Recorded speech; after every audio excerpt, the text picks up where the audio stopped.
What's up, everybody? Welcome back to another episode of the Rican Brothers Raidernation podcast. I'm your host, Nazo. We finally got my brother back in the mix after his short-term leave with vacation and just being pulled away for other obligations. What's up, man? What's going on, man? What's going on, man? Happy to be back. Yes, sir, man. It's good to have you back, man. We had Rick fill in for you. He did a great job. And then I did, the podcast last week for the pregame for the Eagles game by myself. And apparently I cranked the audio up way too much on Zoom. So the audio was a little funky, but hey, man, it was a lot of good predictions. A lot of stuff that I actually mentioned did actually prevail for the Eagles Raiders game. So I know you didn't watch the game all the way through, but I know you caught some of it because you were kind of doing family stuff. But what'd you think about the performance with the second game under the Rich Bisaccia regime? I'm really happy with the way that they've been performing. I think they started out a little bit slow to start off, and Eagles took the lead right to start the game 7-0 in the first quarter. Took them a little bit to kind of get going on, which was great to see them once they finally did get going on. But I really didn't notice them really putting the kind of the pedal to the metal until the end of the second quarter, turning it into the third quarter. Fourth quarter was a little bit lackadaisical. You don't know if they were just trying some new things out. But for me, like I said, I was really happy that the way that they kind of like turned it on. I did go back and watch some tape. So, I mean, I did think that it was a really great game overall. Just little things here and there to clean up. But, I mean, overall, slow start. I mean, the performance at the end of the second quarter and third and basically all of the third quarter is what really made them dominate. And, I just to answer your question, I mean, I like the Bisaccia era. I think it's great. I think it's going well. He's mixing in new game plans and utilizing players who needed to be in that game plan in the beginning. And we talked about it here before. Yeah. And I think the big thing too was just what we were going to get from Greg Olsen in his play calling, especially since Gruden pretty much, let's just put it out there. This was John Gruden's team and everyone else was second tier to him. So I think with, the way things are showing right now, you have multiple people playing different parts and different roles, and everyone's working as a cohesive unit. And I think it's really, coming together very nicely for the Raiders. And I just want to kind of go over the box score here. So the final score was 33-22. But like you and I discussed, I mean, after the Eagles scored 7 points, we put up 30 straight on them. Yeah. So, I mean, it was really kind of garbage time points, which the Eagles are pretty, famous for this year. The Eagles had 358 total yards versus our 442 yards. We had about 119 rushing yards versus their 135, 223 passing yards for the Eagles, 323 passing yards for the Raiders. And the first downs are pretty much even, 22 for the Eagles, 23 for the Raiders. And then time of possession kind of, we had that edge, 27 minutes, 29 seconds for the Eagles and 32 minutes and 31 seconds for, the Raiders. Now, the big thing that you and I were talking about was the completion percentage of Derek Carr, man. And I just kind of want you to talk about what you've seen from Derek Carr in the last two games, because, that stat that he had put up 31 of 34, and I think it was right around 91% completion percentage. That's tough to do in the NFL. And he's done it twice of 90% or more. And the only other one on that list was Drew Brees. So just talk about a little bit in regards to like how impressed you were or what your reaction was to Derek Carr's performance under Rich Bisaccia.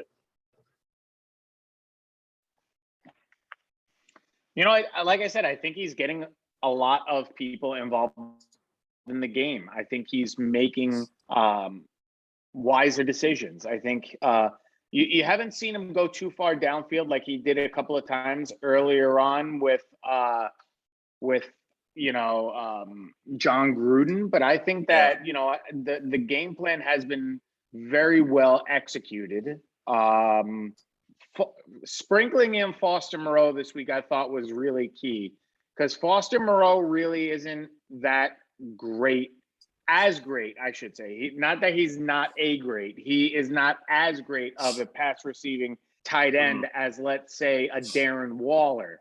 The way that the passes were thrown, and if you really go back and look at the game film of how in those tight windows, Foster Moreau caught 2 or 3 passes that were just, threaded through the needle in there a couple times.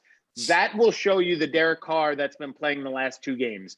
Very accurate, pinpoint accuracy, making smarter decisions. That's, I think, what's contributed to his productivity. He's ranked number 2 in the NFL right now, like we were talking about earlier today, by 6 yards to Tom Brady. And let's not mistake it, okay? Tom Brady is the GOAT, all right? I don't care what anybody says. He was on the Patriots. He kicked the shit out of the Jets for years, all right? He's done it all over the league. I'll tell you this right now. Tom Brady is the best quarterback who's come into the NFL. He is second to the number 1 quarterback in the league. And that says a lot about his productivity. I'm sorry. Derek Carr is balling out right now, and I love the productivity. I love the play selection, and that only comes I think the biggest thing is with the exiting of Gruden, things could have gone sideways. And, there's always been chirping that him and Gruden never really got along. But I really think that you're seeing him thrive in the offense that's being run right now. I really think that he really hasn't missed a beat. And if anything, he's been even better than advertised in weeks 1 through 3. Yeah, no, absolutely. And I think the big thing is the pressure isn't as tense.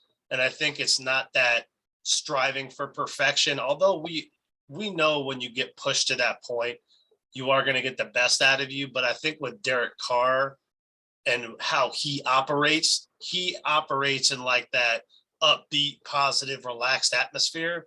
He will thrive in that atmosphere. And I think we've been seeing it the last 2 weeks. And let me just throw out the numbers so far through 7 games. We have a 5-2 records with the Raiders, which nobody predicted us to be at this record. So I think with Derek Carr and the defense being where it is, which I kind of want to go into the offense from this game specifically, but just to run through Derek Carr's numbers, he has damn near 68% completion percentage right now.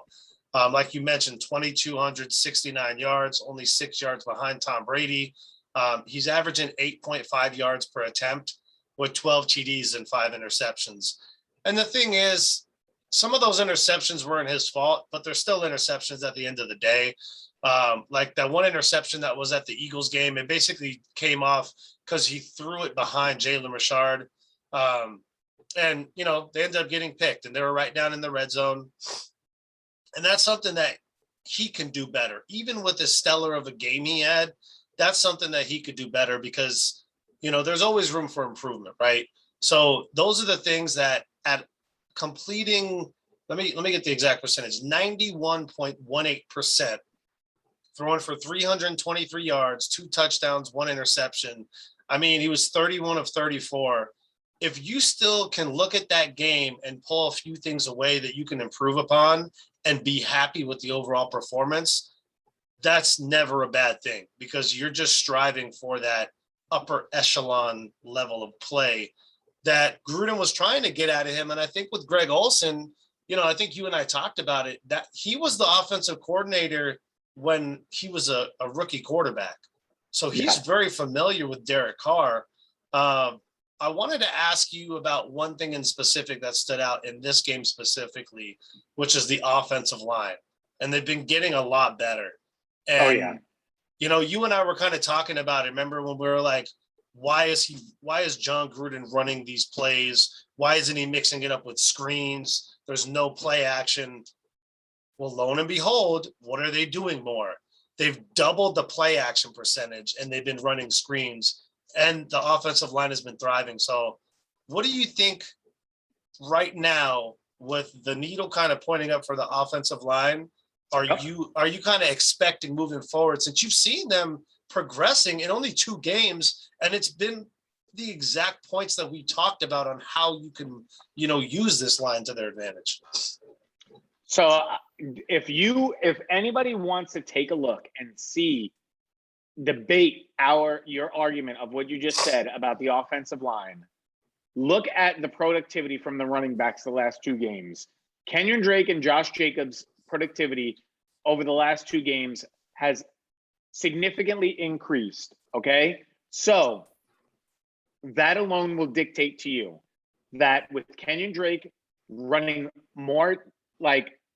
running further down the field, Josh Jacobs getting further down the field, they're averaging each, I want to say anywhere between, both of them are right around anywhere between 40 to 60 yards per game. Nobody's had that breakout 100-yard game, but I guess the reason being is just because you're splitting the load. Got it, right? And I mean, in my opinion, you still don't have a full Josh Jacobs back. Josh Jacobs isn't the true 100%, or else, I mean, to me, I think he would be putting up over 100 yards a game. You'd see him breaking a few more tackles, getting out to the open field like he did, he's done in the past, right? But to what you were saying, that tempo, the amount of times that Derek Carr is getting sacked, definitely going down, right? He's not on the ground as much.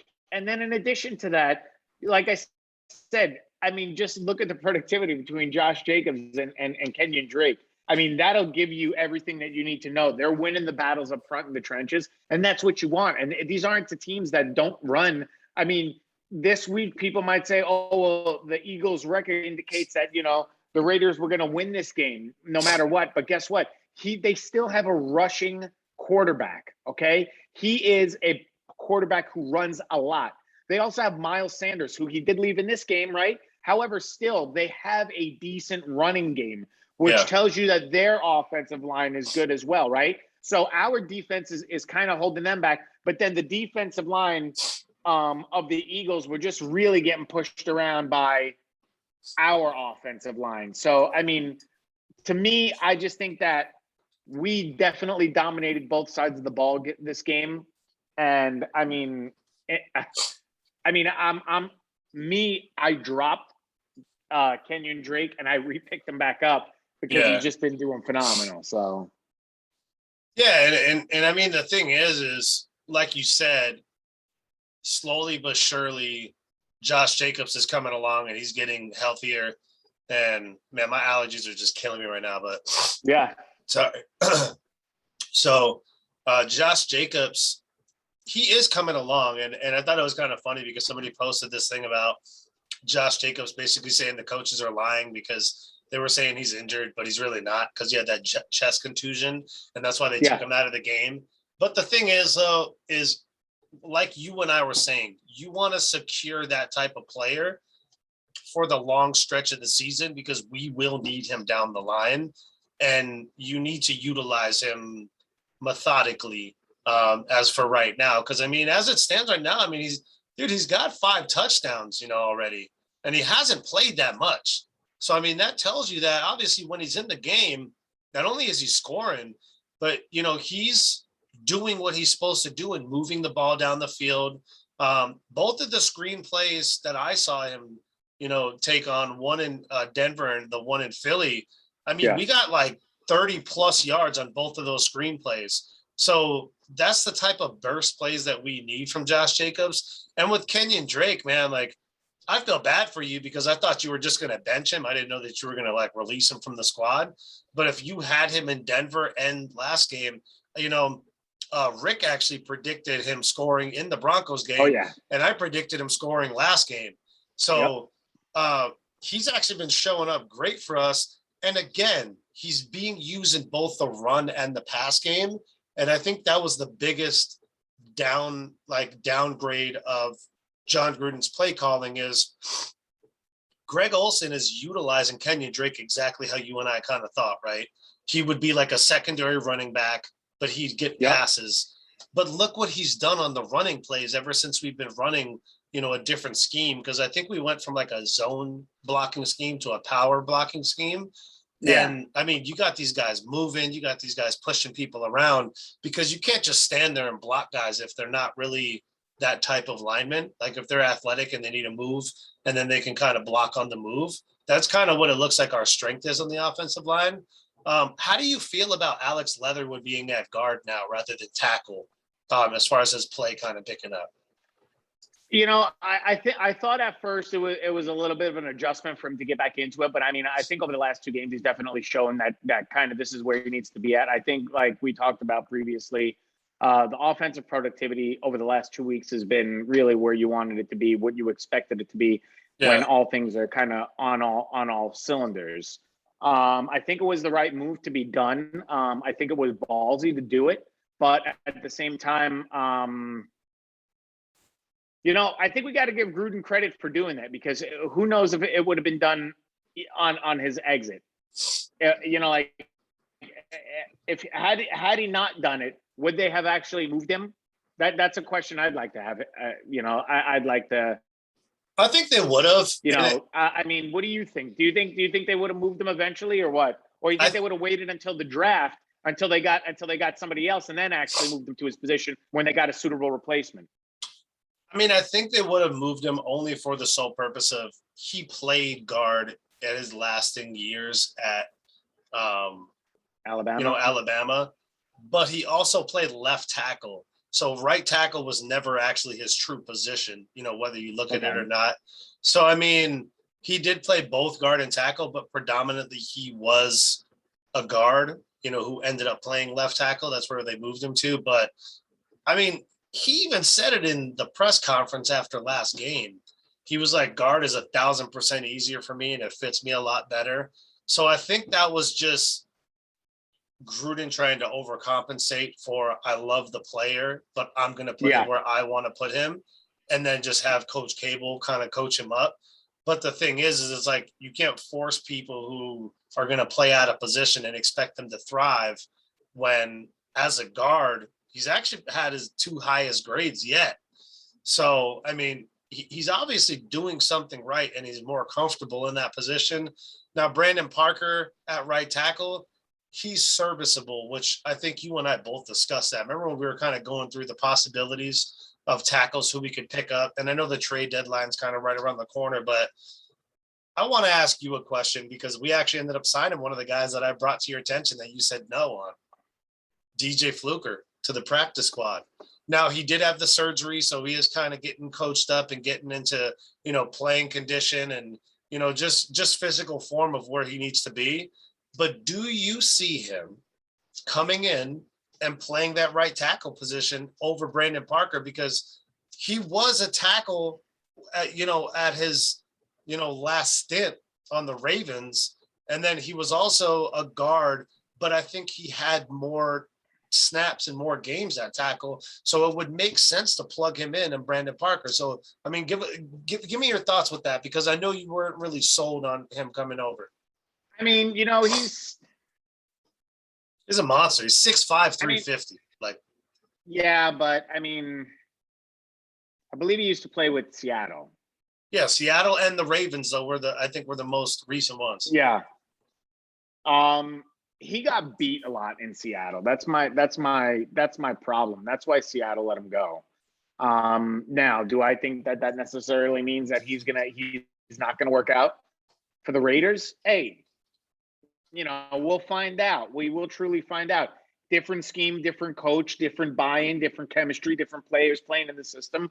I'd like for him to work out. I really would like for him to work out. That would be ideal. But at the same time, like I've told you before, I haven't seen enough yet. I'd like to give the guys who actually made the active roster the opportunity to prove themselves, and then if not, that's when you elevate the guys from the practice squad, because of course they haven't done their jobs. Now, of course, you brought up a really key thing that I actually wanted to ask you about, but we could get into in a little bit. Is you got the trade deadline coming up? Is there somebody out on the market who you could bring in, you could trade for? Mm-hmm. It seems like, and you could tell me, 5th and 6th rounders, you're basically giving away for any of your veterans who have any kind of salary attached to them that you're going to be absorbing. It's either a 5th or a 6th rounder that you're picking up in next year's draft that you're trading away. Yeah. My question to you is, do we have anything collateral-wise, 5th or 6th rounders, that you'd be willing to say goodbye to next year and plug an area of need for us say, like you were just talking about on the offensive line? Mm-hmm.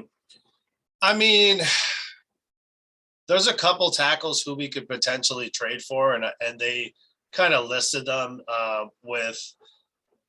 My whole thing is, if you're going to trade with a team, it has to be a team who's not doing well right now. That's what you have to do, because nobody who is competing is going to trade a lineman, especially offensive linemen, if they're good. So I really like the idea of going after that young cat on the Jets that I was telling you about. Let me see here. Not happening, pal. We're not getting rid of anybody.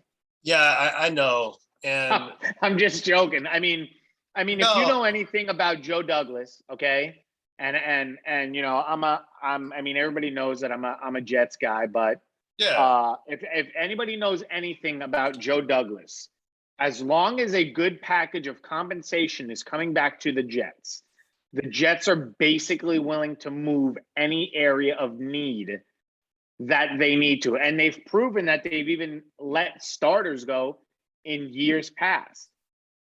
Yeah. Well, the thing is Chuma Edoga. That's the guy's name.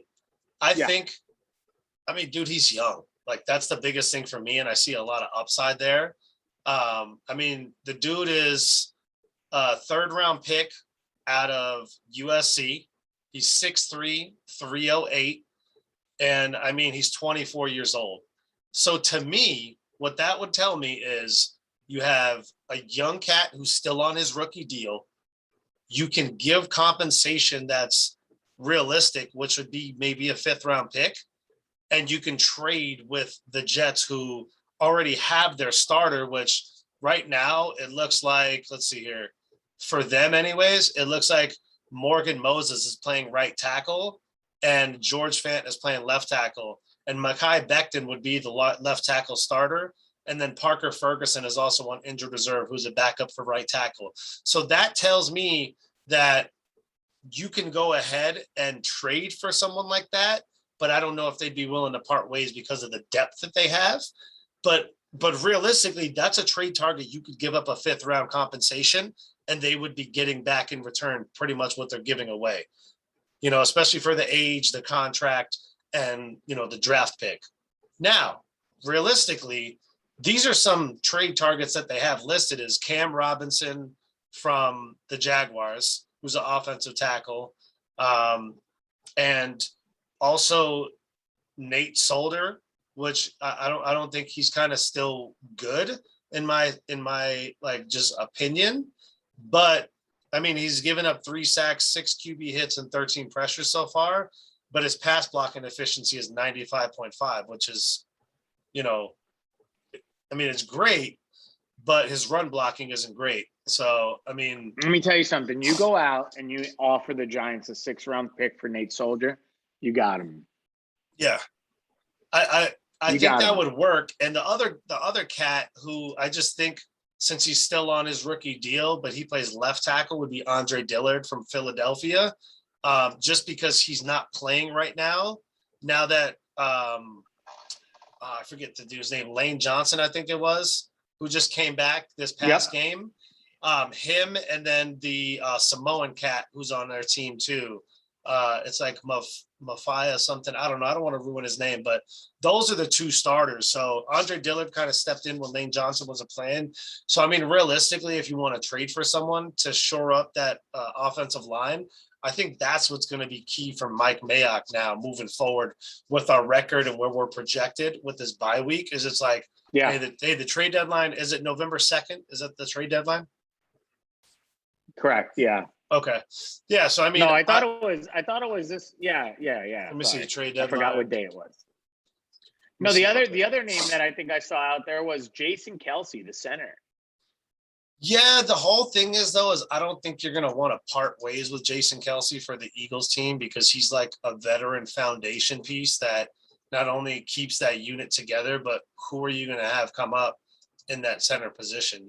I don't think they have a young center that can go ahead and fill in for him. And I don't know if we have the money for the contract. So those are the 2 question marks. Let me just explain to you why I think that might work. Is the only highlight that you really have Anything that the Eagles are at least 2 to 3 years away. Where Oh, will yeah. Jason Kelsey be in 2 to 3 years? Pretty much ready to kind of hang it up, because you're right, he is a veteran. Okay. Yeah.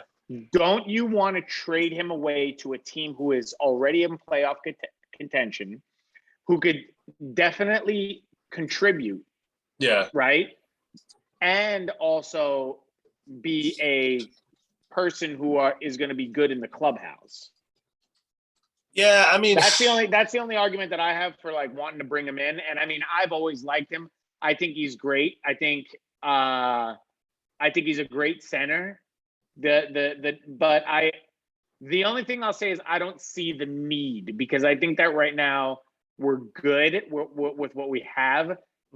Jason Kelsey would be an upgrade, but again, I think the areas that you're addressing are needs, and this is not a need. The center is not a need. Yeah, exactly. And the thing is too, is like the big names for me that I know that we're probably going to be wanting to part ways with would be Cleveland Ferrell, Damon Arnett, and Amik Robertson. Those are 3 guys that I know of that they would be willing to part ways with, and, you know, would compensate for that draft capital that would be able to be given up, because 2 of them are, you know, first round picks, which I'm not saying that Damon Arnett should have been a first round pick. So let's just get that out the way. But Amik Robertson is still a young cat who, you know, hasn't really showcased much and had limited opportunities. So he may not just fit the scheme. And, you know, somebody could benefit from him in a different defensive scheme. So I think those are 3 names that I know off the top of my head that the Raiders would probably be willing to part ways with. But at the end of the day, I mean, I think offensive line is something that we really do need to look at, because as good as the unit's doing right now, and the needle is pointing up, I need the confidence in longevity if anyone else goes down. And to talk about somebody that I know you're familiar with, do you think Richie Incognito is going to come back this season off the IR? Because I mean, he's projected. Oh man, it's so tough, because you get conflicting reports that he's going to come back and he's not. And, you know, I mean, I'd love to see him come back. I mean, talks were, you know, like 2 weeks ago, we thought he was going to come back, right? Then all of a sudden they say, you know, he had a setback, and now he's not ready to go yet to come off the IR. So for me, I mean, the season is just difficult because it's a game longer. So I think that, I mean, it is possible he comes back. I don't know if he necessarily comes back at the impact role that we'd like him to. That's the answer. Yeah. So the thing is as far as what I'm seeing, because I'm looking at this article right here, it shows that Richie Incognito is probably due back the week after the bye week. So he would probably come back after the Giants game, and then potentially be on track to play in the Kansas City game, which most likely I don't think will happen, but probably the game right after, which would be the Bengals game, I believe. Okay. But that's got to be something that is talked about, because, you know, as far as the possible returns, we're looking at Richie Incognito, Trayvon Mullen, Damon Arnett, and then you also have Javen White and Nicholas Morrow, who are all on the injured reserve. And they're able, so Javen White and Nicholas Morrow are able to return as soon as they're ready, but I think that they're still ramping them up. I think Javen White is going to be back before Nicholas Morrow. But as far as offensively, if we're just speaking about offense, because we were, Richie Incognito will probably be back the week of the Giants, but he won't play. And I think he'll be on target to probably get his first snaps in Kansas City. Now, if he does that, bro, and we solidify like that side, I mean, we're looking good, you know, because then. See, my problem is I want Kansas City now. Kansas City now, we would just beat the dog shit out of them right now. I guarantee that. Like right now, they're a mess right now. I think the thing that's going to happen is that Richie Incognito is going to come back at that time, and that could be when they're starting to try and put their second win together. And a Richie Incognito coming back at that time, that new with that, like that new in the season, actually, coming back from injury might not do us well, which is why I think that, trading for somebody or, like you said, signing somebody else to our practice squad that is able to get us down the road might be a better option for us, because you do bring up a good argument. Will he be ready? He might be ready, but the thing is, are you willing to risk his playing time, put him in there, and think that he's actually going to be able to do the job? He hasn't had a training camp. He hasn't practiced. He's been held out. You know what I mean? So is that a position that you would be willing to do? Would you be willing to plug him in for a game as important as Kansas City? Well, I mean, at the end of the day, we don't know the status of John Simpson because he got injured last game at Philly, and it's still kind of in the air as far as what's going to happen. And he was our starting left guard. So, I mean, it may have to be like a must plug, type situation, but we got to see what's up with John Simpson, because he is our starting left guard, and Jordan Simmons actually got in there, which is crazy. God, I hope he really gets up to speed, because like that offensive line, it can't start diminishing as soon as we start going. And I want to talk about some numbers here on offense, because we didn't really touch on Let's do it. Yeah. So as far as rushing is concerned, Drake actually had about 70 yards off of 14 attempts. Josh Jacobs had 6 attempts for 29 yards. Jalen Richard, 4 attempts on 8 yards. Henry Ruggs and Mariota both had 1 attempt each. Henry Ruggs had 7 yards. Mariota had 4. And Alec Ingold had a crucial 1 attempt for 1 yard that got us a first down. So, if we're looking at receiving, though, let's see here. So as far as receiving, it looks like Foster Moreau had 60 yards, man. He was the leading man. Yeah, and I love it. I mean, it's just one of those things where, as far as Foster Moreau is concerned, he had 6 targets. Every one of them he caught was 60 yards, and he had a touchdown. Now, I did predict that Darren Waller was going to have 1 touchdown and 70 yards, so I feel like that's kind of interchangeable. I did predict also that Hunter Renfrow would have anywhere between 50 to 65 yards and a touchdown. Now, he didn't have a touchdown, but he actually had 58 yards. So I was right on the money there. Yep. Josh Jacobs I also predicted, and Kenyon Drake I predicted to have a touchdown each. So I didn't do too bad. I got most of those right.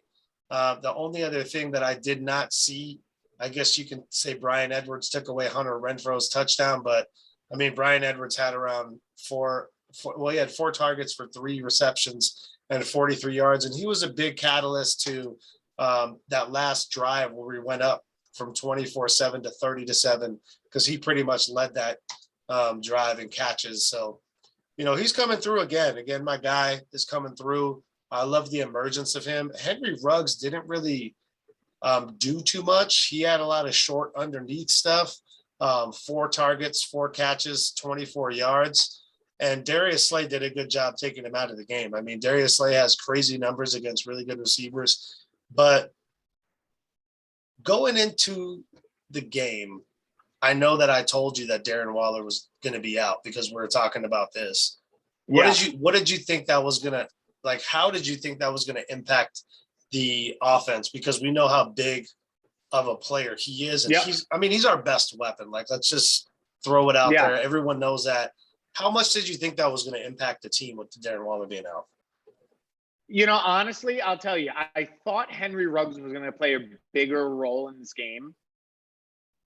I thought they were going to target him a little bit more. Mm-hmm. And surprisingly, they seemed to go more to Zay Jones, which I was very happy about. Zay Jones got involved more in the passing game this week. I liked seeing him get in there, because now you're showing why letting Snead go and Zay Jones taking advantage of that really, like, it makes sense. It's a move that now it makes sense to you why it happened, right? Yeah. You know, I mean, Darren Waller for us, and we've talked about this kind of week in and week out. Mhm. You expect him to come in and put up big numbers. And what do I mean by big numbers? I mean 100 yards and a tutty. You expect that, right? You expect him to do that because he's your number one receiving weapon. I mean, it's like saying, hey, Travis Kelsey's not gonna get in the end zone, or he's not gonna be one of the guys out there. It's saying that like Tom Brady's not gonna look for Gronk. You know what I mean? Like Darren Waller is that guy for the Raiders. That if you need a red zone touchdown, you're going to Darren Waller first. He's your main priority because he's got the size, he's got the strength, and he's got the hands.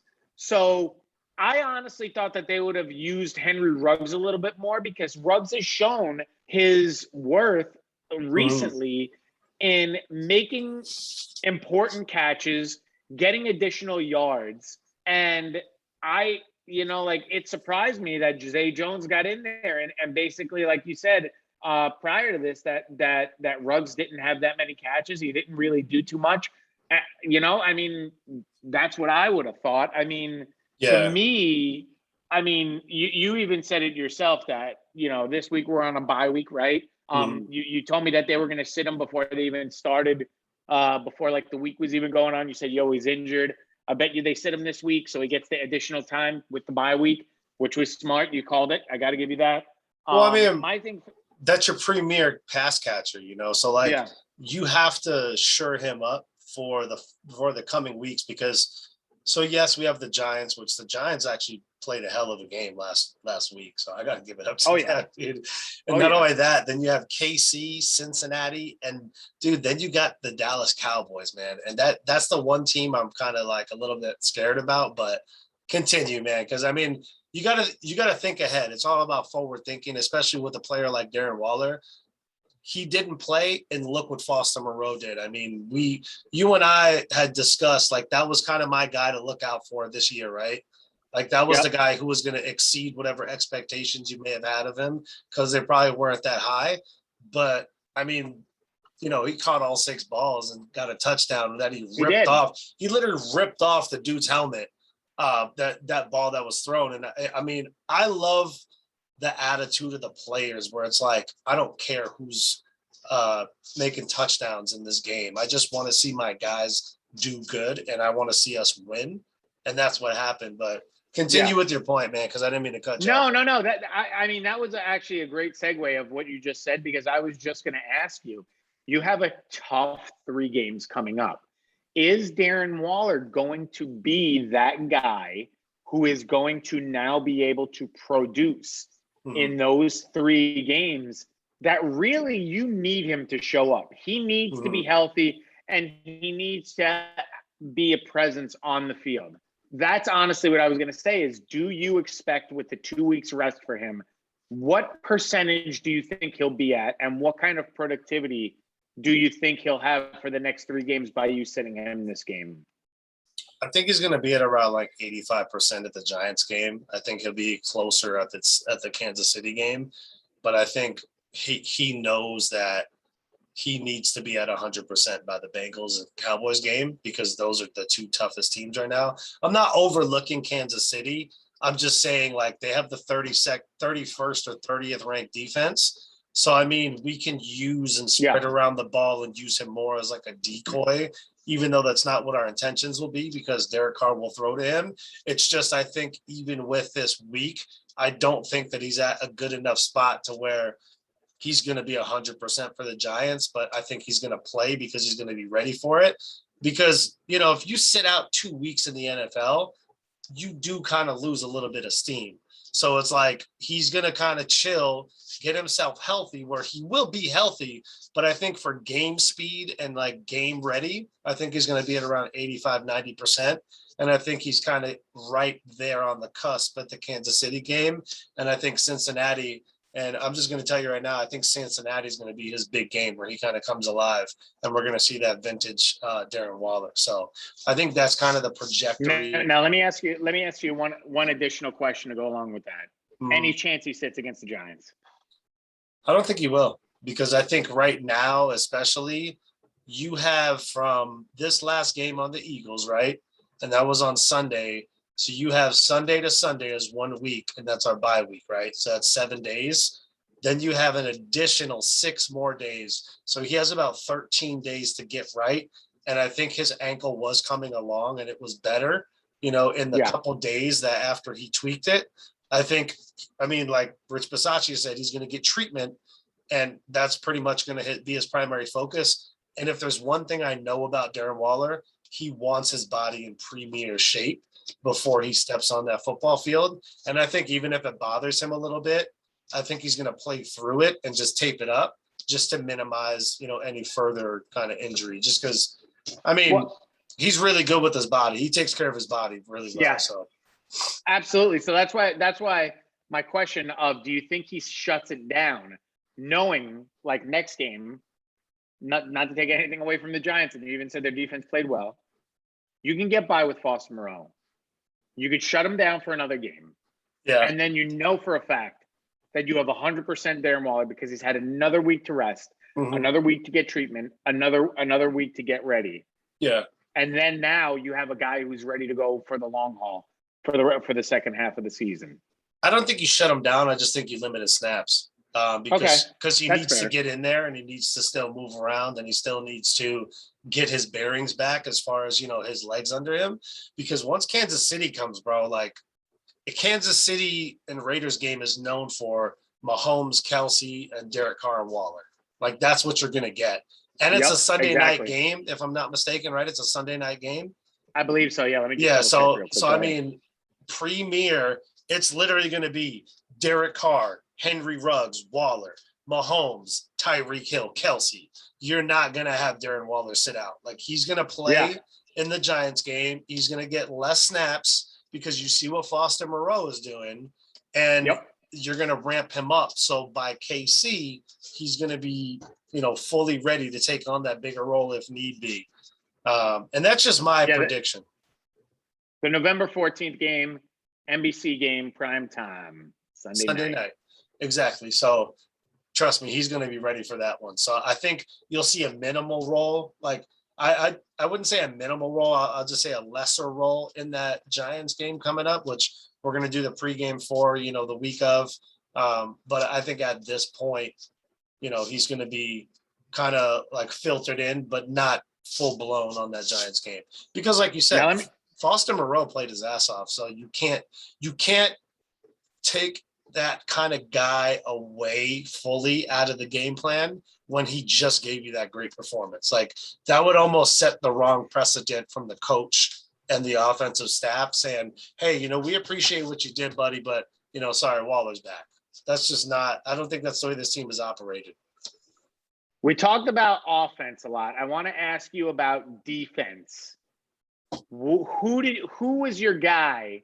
I know that you called it already, but I want to know because I got a guy who I wasn't there, but I wasn't going to predict this guy, but after watching the game back, I saw one guy who had a hell of a game for me that I saw, but I just wanted to know what were your thoughts on defense last week? I thought we played great. I think, I can't say it enough.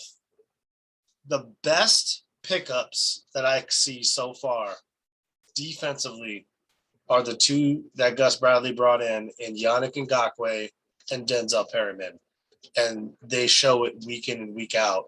And I did predict that Yannick Ngakoue would have 1.5 sacks and Max Crosby would have a sack. Max Crosby didn't have a sack, which I'm surprised he didn't at least get a half a sack for being in on that one. But Yannick Ngakoue got 2 sacks, so that one, check that off the box. I did predict Casey Hayward would get an interception because, man, I really want my dog to get one, but he didn't get one. But, he played good defense. He's still ranked top in PFF. So, I can't really be upset. But I think one of the best players that's running under the radar right now, the last 2 games that just came in and stepped up was Brandon Faison from the Chargers practice squad who we picked up, who's another Gus Bradley guy, who came in and literally took a Meek Robertson spot. And he's a prototype. He's 6'2", like 215, 220 cornerback who came in. And I know your boy Corey Littleton is tearing it up, man. I think every game he's progressively gotten better. And I think he was one of the higher graded linebackers his last game. Yeah, the guy who I was going to talk about, who I thought he had a great game, Quentin Jefferson. Oh, absolutely. Dude was flying all over the ball. He was, I mean, in on so many stops. I mean, really showed up to me on this game specifically had a fantastic game. Absolutely. Of course, you had Max and Yannick, you know, disrupting things. Yannick is a fucking beast. Dude is just handling business. He loves where he's at. You know, I think that when you make additions, like you said, like Gus Bradley did, and they have that kind of complement, that chemistry, you can't predict that chemistry. But the chemistry that him and Max Crosby have together is like lightning in a bottle, man. You want that shit, and you want it like you want that kind of chemistry throughout time. These guys have a winning formula, and I love to see the dominance on the ends. Yeah, and you know, there's no players generated more pressures than the Raiders duo of Yannick and Max. You have Yannick, who's sitting at 38 pressures, who's first, and second is Max Crosby with 36. So, I mean, you know, and Yannick actually averages the fastest pass rush get off time from the edge position this season. So in a minimum of 150 pass rushes off the edge, it's 0.73 seconds. That's ridiculous. If that doesn't tell you everything about who this player is, and I think the big thing with Yannick is he's been looking for like a compliment to be the opposite edge. Yes. And man, I'm not sure. Correct me if I'm wrong. He didn't play in Baltimore when Swizzle was there, right? Terrell Suggs? No. He had already left and gone to like Arizona or something. Yeah. He went to like his farewell tour back in Arizona. But yeah, because I mean, I think Yannick's been waiting for this specific situation because I would be surprised if they don't sign him after next year, which is his last year on the 2-year deal, because it's this year and next year. I'd be surprised if they don't sign him to a large deal moving forward, because if he continues on this pace, right? I mean, if you have two of the top edge rushers in the NFL, as far as pass rush, you're doing something right. And I mean, Max, you're lucky he's on a rookie deal right now. Oh shit, yeah. What were you gonna say? I think in the offseason, you see Yannick restructure his deal or sign a longer term deal so that it's more cap friendly, so that they bring somebody in the offseason and that it also gets him paid for a longer term. So they give him like a 3 to 5 year deal, right? And he gets an additional, he gets the guaranteed money. But on the front end, the Raiders have more money to spend on free agents that are out there, you know, for next year. You know what I mean? I think that's one of the smartest things to do, because you're absolutely right. Like I said, the chemistry that you have with him and Max Crosby, you have to lock that up, bro. You can't let this dude walk. And I mean, let's be realistic here. The dude loves being a Raider. He absolutely loves it. What about our boy Solomon Thomas, bro? Talk about him for a minute. Yeah, man. I mean, dude's come over and really played. To me, he's played with a chip on his shoulder. You know, we talked about it in episodes earlier where he was with the Niners. Basically, he was kind of dismissed. He really didn't, you know, come back and play true to form. I really don't feel like the guy was even really given a fair shake. Okay, he came in healthier this year. He had he was basically ready to go from game one. And he's been a force on the defense that really, again, another surprise that you can't, a lot of teams wrote this dude off. And honestly, this is what the Niners saw in him, why they were able to pick him so high in the draft. Some of these guys go through ups and downs, and I feel like he's past the dip in his career where he's only going to either get better or he's going to maintain his productivity where he's at. That's my honest opinion. Yeah, well, I mean, dude, the guy is not old. I mean, he's only 26. He's in his fifth year. Oh, yeah. And what he's done for the Raiders this year is he's exceeded expectations because he's on a 1-year deal. But, I mean, he has 2.5 sacks, 2 pass deflections, and 2 forced fumbles. I mean, what can you ask for more of a guy like that? And he's an athletic, agile defensive tackle who he usually comes in when like Carl Nassib's in. And when they have that other rotational defensive tackle, which I'm kind of upset that they haven't been playing more Darius Philon. So I hope there's not something going on with the injuries there. Just because, I love the dude. I think he's like a great compliment to Quentin Jefferson. Like once Quentin Jefferson and Hankins come out, I think he fills in well for Quentin Jefferson, and then Solly comes in. But I mean, you can't say enough good things about Solomon Thomas. And hey, man, he caused the fumble this game, and it was a beautiful thing because I know Jonathan Abram. Sorry, I don't want to say Abrams because that's not his name. Jonathan Abram recovered one of the fumbles, but the defense went to work, man. And like I said, they might have showed 22 points in the box score, but let's call it what it is. Those were garbage time points. We went up. They were. We scored 30 straight points on them after they scored 7, and our defense was playing great. And they were bringing the pressure to Jalen Hurts. And the one big thing that I will say that we really need to work on, because as I'm looking here right now, our ranking for the defense, we're 17th overall, and points average per game is about 22.3. We give up about 354 yards per game, and passing yards is where we really make our money because we only give up 222. Now, the thing is with the running yards per game, we give up about 131. Now, we do have 18 sacks, which, if I'm not mistaken, that is 9th in the league. So we are top 10 in that category. And then as far as interceptions, we're right at 21st. So, it's not bad. You know what I'm saying? And the thing is if we look at fumbles, we're 5th. So, if you're talking about forced fumbles, we're 10th. So we're doing well as far as creating turnovers, interceptions, fumbles, recovering them, forced fumbles. That's a Gus Bradley defense. Like that's what he thrives on, and that's what he wants out of his players. I gotta ask you, because Nate Hobbs is still ranked like in the top 3, I think, for rookies. For a defensive back position in his PFF grade. What do you see moving forward as him kind of taking that next step as far as his abilities and just blossoming even further in this defense? I think him playing along Desmond Trufant is going to be beneficial for him because that's a veteran who's had success in the league, right? Which is a great call out. That's all I forgot about, Trufant playing in this game.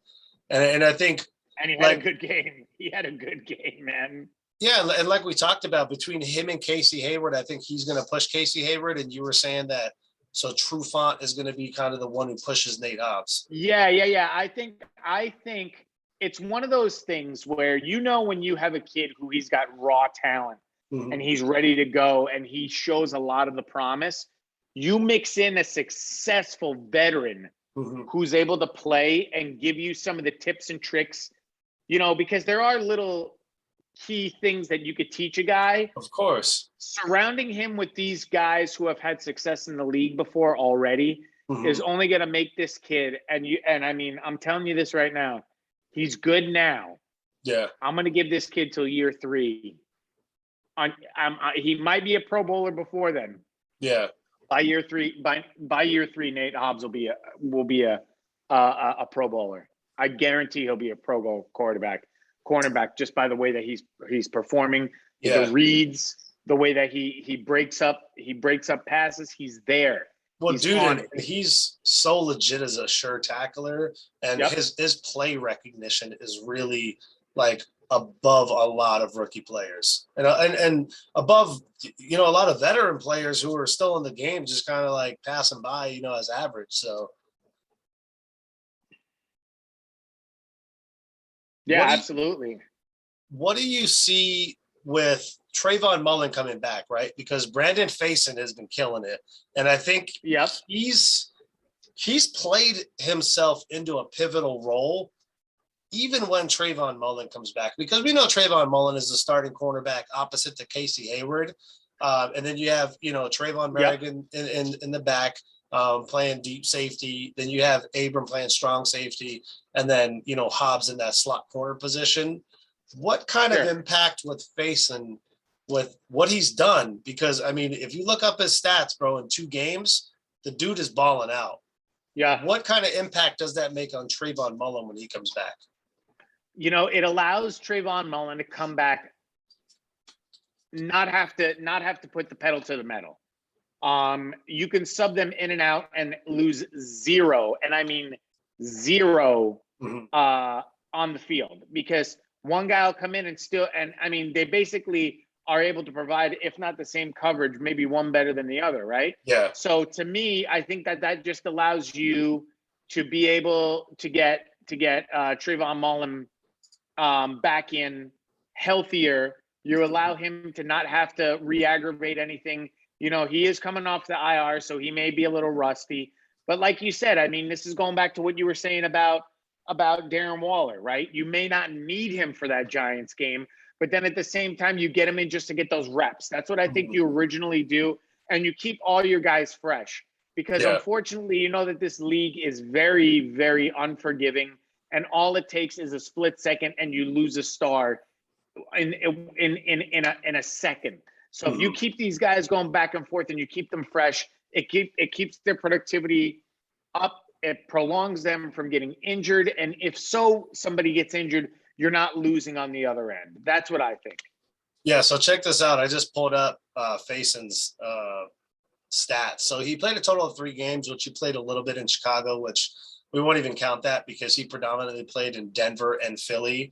So he only started 1 game out of those 3 games, but he has 1 interception and 5 pass deflections and 12 combined tackles, 10 solo and 2 assisted tackles.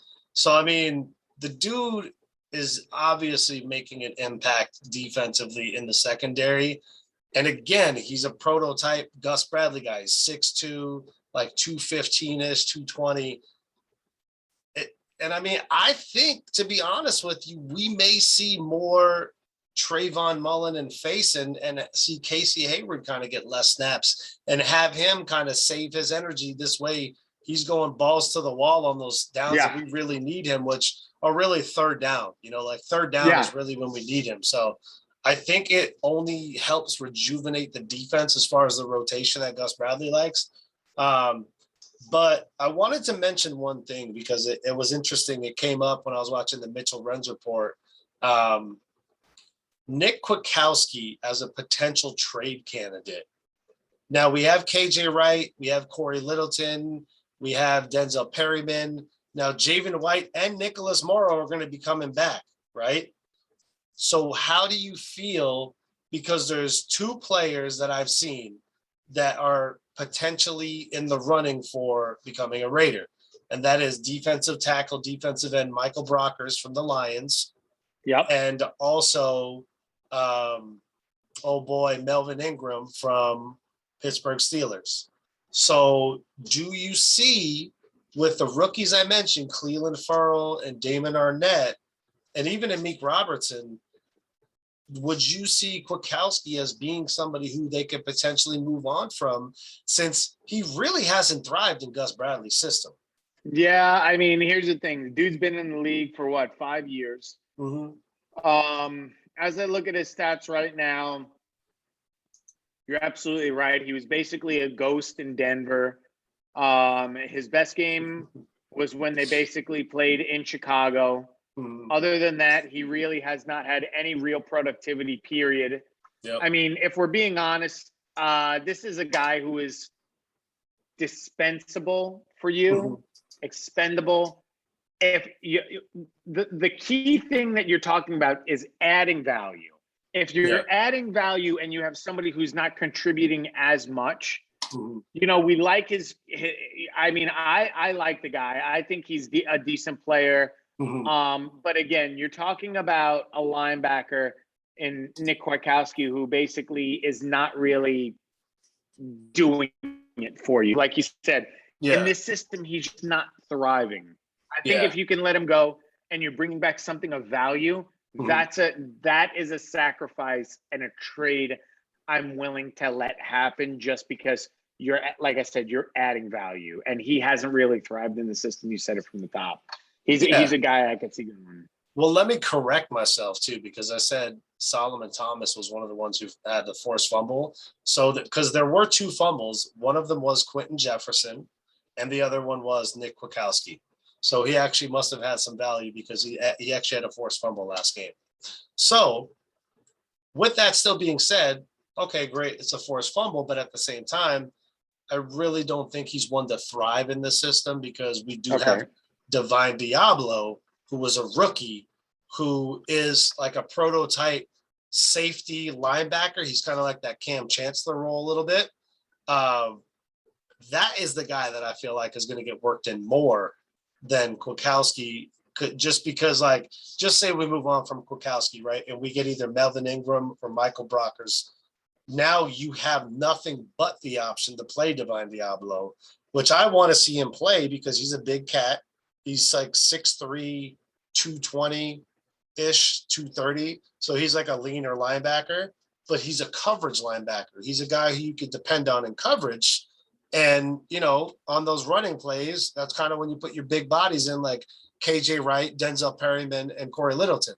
So, I mean, you have the packages for him.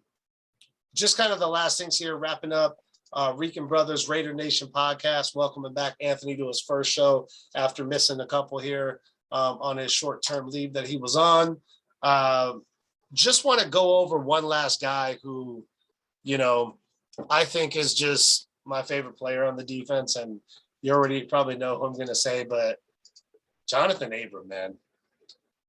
Talk to me about just how different he looks this year and just how – and I'm going to call Raider Nation out on it. I don't care. Y'all can give me shit, but they wanted to move on from this man and potentially cut him because he wasn't performing. But a lot of it had to do with he was out the whole first year, except for the first game, which he played through a jacked up shoulder, which told you the toughness he had. And Paul Gunther had him playing out of position in his second year. Now that you see somebody with Ron Milas's stature and his abilities to bring the best out of players and put them in position to play well, talk about Jonathan Abram and what he showed you this year, because you know how I feel about him. This is my guy. So I want you to speak on what Jonathan Abram has showed you, because I think you got some love for him too. Oh, big time. And I mean, I think we've talked about it a few episodes back. Dude's maturity this year is just through the roof. He's not being so reckless in his tackles. He's gotten better on his reads. Every single time you see him around the ball, dude's either punching, pulling, tugging. And then if he's not doing that, he's hitting with like the force of a car accident. Honestly, the guy is like an accident that just you don't want to look away from, but you know it's going to be horrific when he hits. I mean, that's the power that he brings. He brings a lot of emotion. I think he's harnessed a lot of that. He's grown up. He's gotten with guys who are really taking him under their wing and been like, look, these are your key attributes. This is what you thrive in. If you do X, Y, and Z, you will get here. And it seems like whoever he's got on that team, who is his mentor, he's listening to, because it's really playing favorably in his career. And I could tell you this right now, if this dude ever got cut or was put on the trade up for trade, instantly He'd you're be talking gone. about people would, gone, and you're talking about handsome compensation. If you're not getting a first rounder, you're easily getting a couple of second rounders for this dude. If you're trying to trade him away, that's the level of impact he brings, not only to your team, but also to the emotion that runs the machine of your organization. He Yeah. is a key on the defense. You Mhm. have Max and Yannick on the defensive ends, and in that backfield, he is equally as important in the secondary for you, period. I don't care what anybody says. They can argue with me. He is one of those guys in the secondary. Yeah, and him and Nate Hobbs playing close to the line, as Nate Hobbs playing slot and him playing strong safety. I mean, that's quite a tandem, especially with the safety position of him and Merrick. But cool little stat for you. So in the Broncos game, he gets an interception, right? Yep. The Eagles game, he recovers a fumble. I mean, that should tell you the guys around the ball all the time. Yep. And who I've seen not only like personally connect with him, but also on the field, they play together, him and Denzel Perryman. And yes, dude, those two guys are monsters. And the thing that I love about it is Denzel Perryman's the linebacker version of Abram, who's a little bit more mature. And I think he's actually helping bring Abram along just because they have similar play styles. Like, I don't know if you saw the play that Denzel Perryman made in open field when they tried to run a screen and he literally tackled him for a 3-yard loss, but the dude just leveled him instantly. Yeah, I mean, it was just like, you almost are looking at Abram in the linebacker position, coming up and making the play. And I just love those two guys. Whenever I see somebody in their vicinity, it, like you said, man, it's going to be a collision because they're just going to lay them out. So absolutely. Just want to wrap up here, man. Just a couple things. So what do you think? Because I was thinking about doing a show, just one show during the bye week, and just kind of like with, projections and just kind of where we need to capitalize on in the end of the year, who's projected to come back, and just kind of do like a recap of the first 7 weeks. How do you feel about doing something like that? I'm good. Let's do it. Okay, cool. So this way, I'll kind of give you some time just to get caught up with all the stuff that you were away from, and then kind of give you the time offline to kind of get caught up with all the Raiders stuff. And yeah, we'll go over stats and just kind of where the Raiders team stands right now, our projections moving forward. I definitely appreciate you being back on the show, man. I know you kind of had a good time with the family back in New York. It was a much needed kind of like step away just to kind of gather and just kind of take some time for yourself. So glad everything's good, man. Any last thoughts you want to share with Raidernation or just, before we wrap up here? No, like I said, this week has been good. I mean, it's important to take care of you and yours. And I think with the bye week that's coming up, that's one thing that we need to look forward to for Raidernation is heal up, lick those wounds, make sure that you get in the hot tub, be ready to go. Massage those muscles because there's a tedious schedule ahead that we didn't anticipate running through Cincinnati, right? That's a dangerous squad that our secondary really needs to be ready for. Oh yeah. We got some big games ahead, so you're looking at some really important playoff push here. But 5-2, I think that's a hell of a way to start, especially where it was going, where we thought it could go sideways after a hot start. So 5-2, definitely, a good start. Really happy to be back, and let's close this thing out and get ready for a hell of a ride on the back end. Yeah, man, and I just really appreciate the camaraderie of the team and the players kind of coming together under Bisaccia. I know everyone's had nothing but stellar things to say about him. And I think right now, he's auditioning for him to be in the position to become the head coach. And I think nothing would favor us better than just keeping this defensive and offensive staff together and Bisaccia and Mike Mayock running this moving forward and really seeing what Mayock can draft coming up in this next year because, John Gruden had his imprints all over that. And as much as they want to put blame on the bad ones for Gruden and the good ones for Mayock, I mean, I think Gruden had a lot more to say on who he drafted, especially with Gus Bradley being in here. I think Gus Bradley kind of pounded the table for some guys and was just like, hey, listen, if you don't get these guys, we're not going to be where you want to be. So I think with Mayock and the staff and everyone kind of working together, we're seeing it unfold on the field, and we're seeing what direction this team can get into, man. Derek Carr is playing out of his mind. Our offensive line is on the up and up. Our defense is playing better. We're getting healthier. We just got to soak it up in the bye week, man. And I just want to thank everyone again for tuning in for another episode of the Rican Brothers Raidernation podcast. We love you all. We're going to drop our Twitter handles like usual. So please follow us. Please get involved in any conversations we have. And hey, if you want to be on the show, hit us up on Twitter, man, and we'll get something worked out and we'll get you in on this. We want to get everyone included in on this and, make this one big Raider family. So, until next time, man, I hope y'all take it easy. And thanks again for joining us for another episode of the Rican Brothers Raidernation podcast. We out.